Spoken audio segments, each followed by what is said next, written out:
அடுத்து பார்த்திங்கன்னா ஆவணி 8 செவ்வாய்க்கிழமை ஆகஸ்ட் 25 இன்றைக்கி பார்த்திங்கன்னா ஆவணி முழக்கம், அது இல்லாமல் இன்றைக்கி பிரதோஷம்.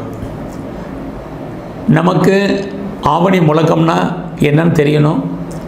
ஆவணி முழக்கம்னா இன்றைக்கெல்லாம் நம்முடைய பங்காளிகள் எல்லாம் ஒன்று சேர்ந்து குலதெய்வ வழிபாடு, முன்னோர்களுடைய வழிபாடு செய்கிற நாள் இன்றைக்கு. ஆக இந்த குலதெய்வ வழிபாடு செய்யும் பொழுது குலதெய்வத்தால் ஏற்பட்ட சாபங்கள், முன்னோருடைய சாபங்கள் இதெல்லாம் நிவர்த்தியாகி அவர்களுடைய அனுகூலம் கிடைப்பதற்கான ஒரு நாளாக இன்றைக்கி இருக்குது.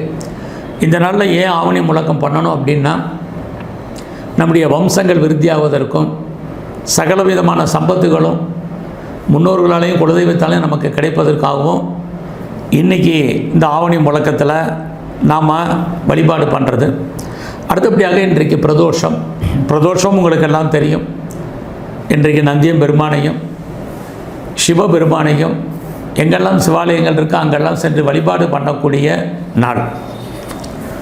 அடுத்தபடியாக ஆவணி 9 புதன்கிழமை ஆகஸ்ட் 26 இன்றைக்கி பார்த்திங்கன்னா ரொம்ப விசேஷமான நாள். என்ன நாள் அப்படின்னு பார்க்குற போது இன்றைக்கி ஃபஸ்ட்டு நடராஜருடைய அபிஷேகம், ஹயகிரிவருடைய ஜெயந்தி, எல்லாவற்றுக்கும் மேலாக ஓணம் பண்டிகை, அடுத்து சிவபவித்ர உற்சவம், அடுத்து உபகர்மா, எல்லாத்துக்கும் மேலே இன்றைக்கி கரிநாள். முதல்ல இன்றைக்கி நடராஜர் விசேஷம் பார்க்குறோம். நமக்கெல்லாம் தெரியும், ஆடல் வல்லன் அம்பலத்தாடல் அந்த சபாபதியினுடைய வருஷத்துக்கு 6 நாட்கள் நடராஜருக்கு விசேஷமான நாள். இன்றைக்கி ஆவணி மாத சுக்லபட்ச சதுர்தசி திதி. நடராஜருக்கு திதியாலையும் நட்சத்திரத்தாலையும் அபிஷேக ஆராதனைகள் வருஷத்தில் 6 நாள் உண்டு.